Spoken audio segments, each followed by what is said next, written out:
그런가 하면 가공한 후 전 세대에 걸쳐 사랑받는 생선도 있습니다. 바로 먹기 편한 순살 고등어인데요. 노르웨이산 고등어입니다.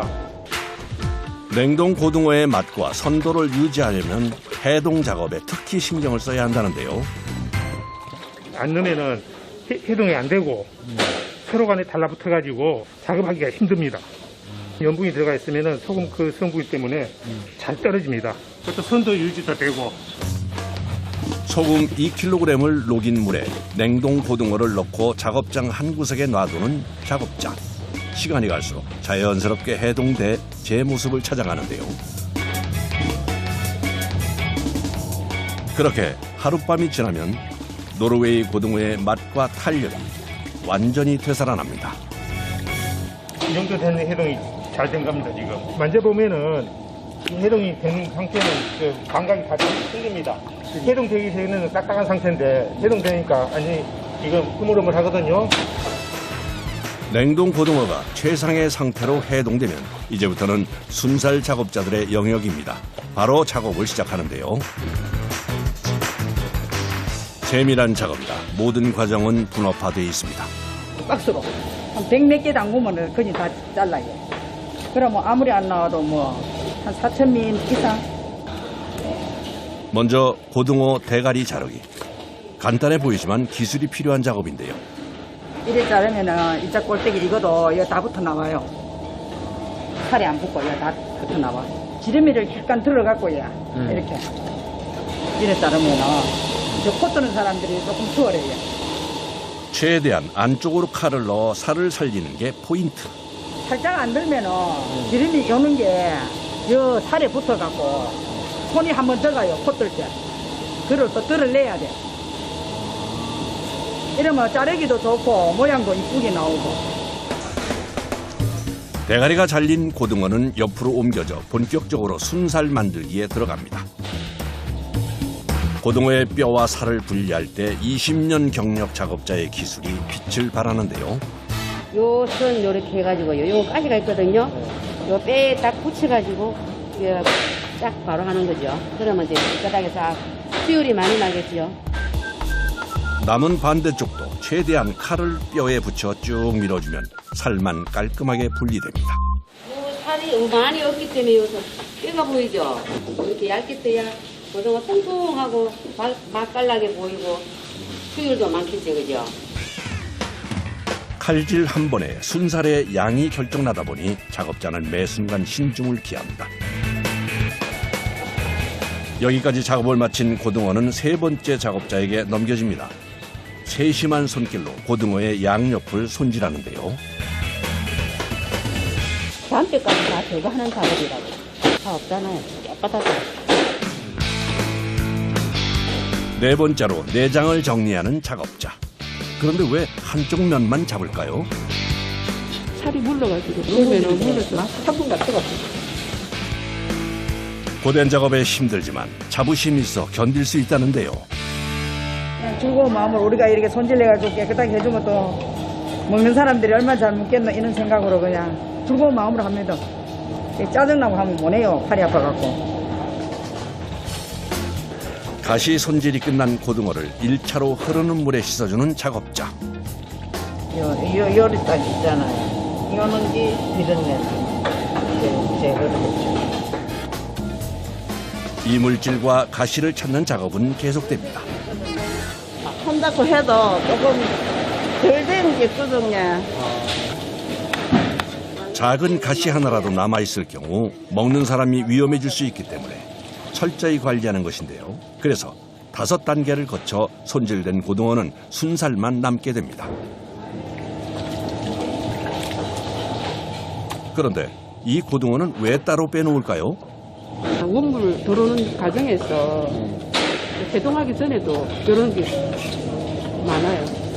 온도가 안 맞아서 그런 것 같아요. 저렇게 모른 건 먹을 수가 없는 건가요? 먹을 수도 있겠죠. 근데 우리는 안 팔아요. 1차 세척까지 마친 질 좋은 고등어가 점점 쌓여갑니다. 한쪽에선 작업자가 무언가를 따라 큰 통에 있는 물에 넣는데요. 넣으신 건 뭐예요? 식초요. 살균도 되고 고등어 특이한 냄새가 있거든요. 그것도 조금 잡아주면서 이어주는 겁니다. 2차로 식초 물에 넣어 육질이 상하지 않게 살살 흔들면서 세척해줍니다. 3차도 같은 방법으로 해주면 이물질과 냄새가 많이 잡히는데요. 이어서 다른 통에 있는 깨끗한 물에 고등어를 담가주는데요. 피가 있으면 비린내가 나잖아요. 이거 핏물이 없어 빠지면 비린내가 덜 나니까 30분 이상 일단은 핏물을 빼고 있습니다. 고등어의 핏물을 확실하게 빼기 위해서 큰 얼음도 물속에 같이 넣어줍니다. 선도를 유지하기 위해서 넣습니다. 그리고 이 안에 소금도 들어가 있거든요. 소금하고 같이 있으면은 피도 잘 빠지고 때문에 항상 얼음을 채우고 있습니다. 비린내 제거를 위해 순살 고등어를 얼음물에 담가놓는 동안 뭔가를 들고 오는 작업자. 이게 대체 뭔가요?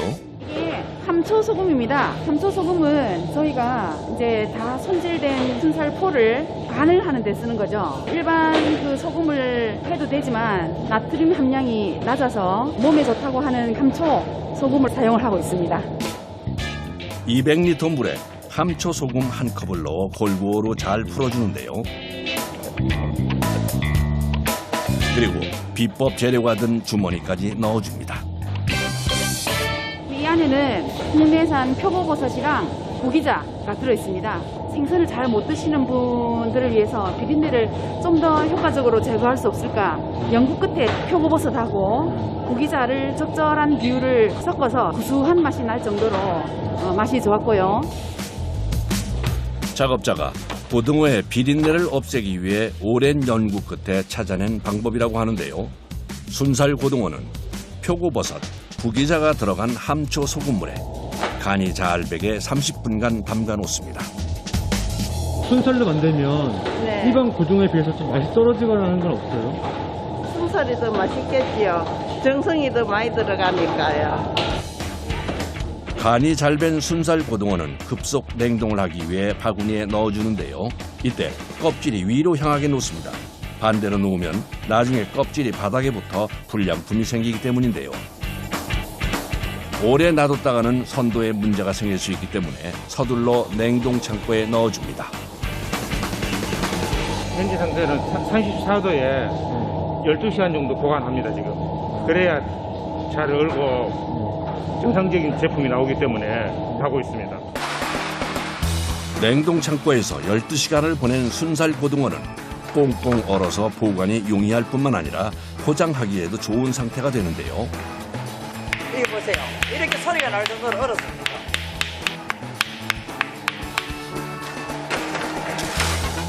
냉동 순살 고등어는 저울에 올려 중량에 따라 나눠줍니다. 그리고 포장에 앞서 고등어들을 일일이 살펴보는데요. 이물질이 있다니까. 헝막에 내나 붙어 있는데 얘들을 먹어도 되지만 그래도 인간상 작업자는 작은 이물질 하나도 용납하지 않습니다.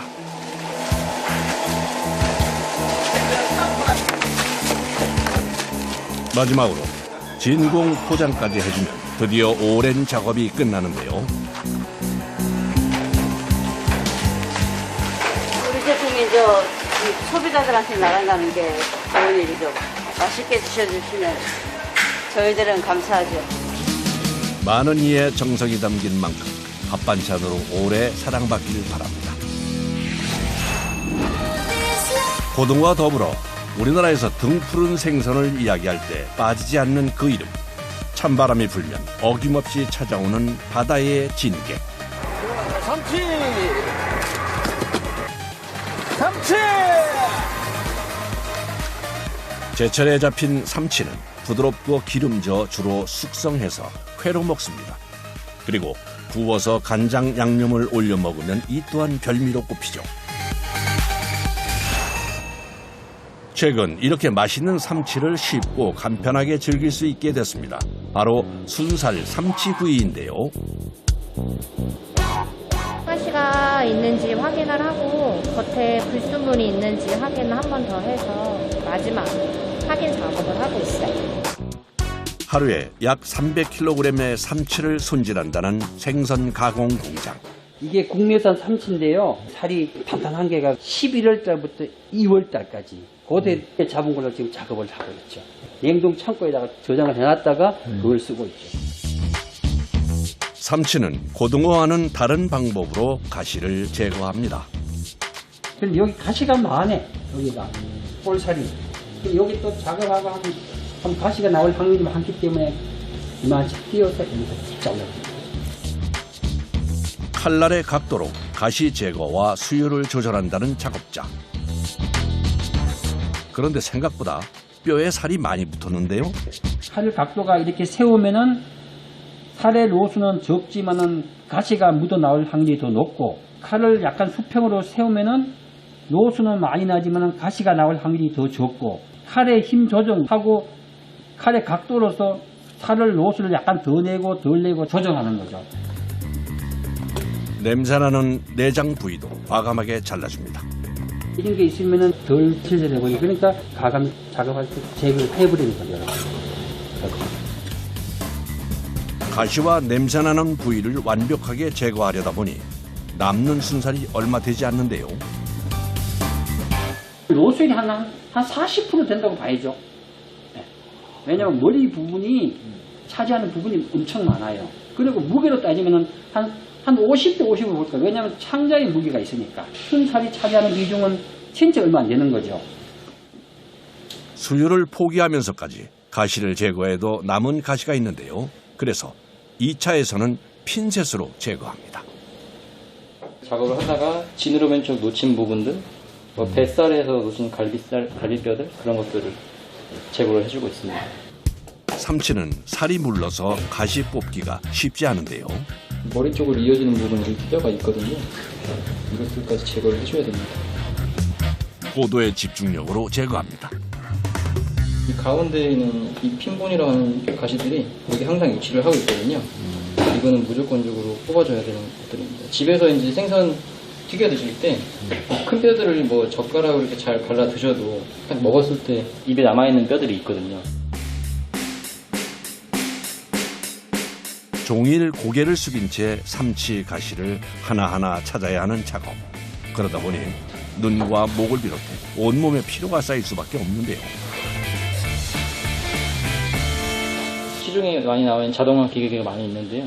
실제로 손으로 하는 것보다 남아있는 것도 엄청 많고, 어차피 기계에서 나왔을 때 제가 다시 한번 검수를 하면서 작업을 해야 된다 그러면 굳이 한 번에 하는 것이 좋겠다 생각을 해서 지금까지는 수작업을 하고 있습니다.